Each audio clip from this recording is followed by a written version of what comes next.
Hi అండి, welcome to వంటిల్లు రుచులు. ఈరోజు మనం అందరికీ ఇష్టమైన సులభంగా చేయగల పప్పు టమాటా కర్రీ ఎలా తయారు చేయాలో నేర్చుకుందాం. ఇది రైస్, చపాతీ, పూరీలో కూడా చాలా బాగుంటుందండి. ముందుగా నేను 200 గ్రాముల కందిపప్పు తీసుకున్నాను. వాటర్ పోసి 2 నుంచి 3 సార్లు బాగా కడగాలి.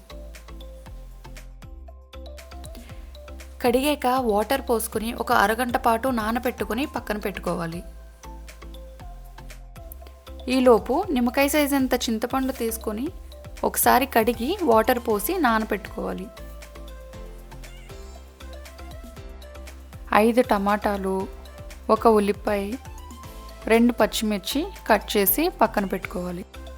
చూడండి, ఇలా చక్కగా నానిన తర్వాత మనం ముందుగా కట్ చేసి పెట్టుకున్న ఉల్లిపాయ ముక్కలు, పచ్చిమిర్చి ముక్కలు, టమాటా ముక్కలు యాడ్ చేసుకోవాలి.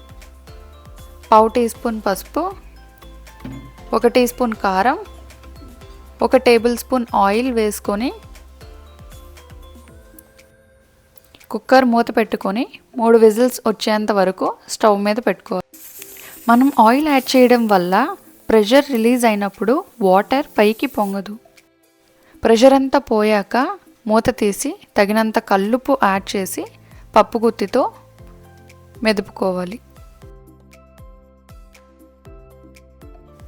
మనం ముందుగా నానబెట్టుకున్న చింతపండు గుజ్జు యాడ్ చేసి ఒక్కసారి గరిటెతో కలుపుకోవాలి.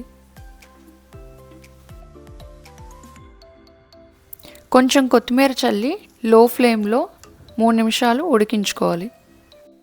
తాలింపు కోసం కడాయి పెట్టుకొని 3 నుంచి 4 టేబుల్ స్పూన్ల నూనె వేసి నూనె వేడయ్యాక శనగపప్పు, జీలకర్ర, ఆవాలు, దంచిన వెల్లుల్లి, 3 ఎండుమిర్చి, చివరగా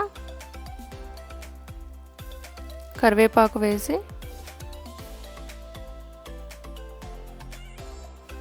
రెడీ అయిన తాలింపుని పప్పులోకి ట్రాన్స్ఫర్ చేసుకోవాలి. ఎంతో రుచికరమైన పప్పు టమాటా కూర రెడీ అయిపోయిందండి. ఇలాంటి మరిన్ని రుచికరమైన వంటలు తెలుసుకోవాలంటే వంటిల్లు రుచులు అనే మా ఈ ఛానల్ను సబ్స్క్రైబ్ చేయండి, లైక్ చేయండి. మీ అభిప్రాయాలను కమెంట్ రూపంలో తెలియజేయండి. మళ్ళీ కలుద్దాం ఇంకో రుచికరమైన రెసిపీతో.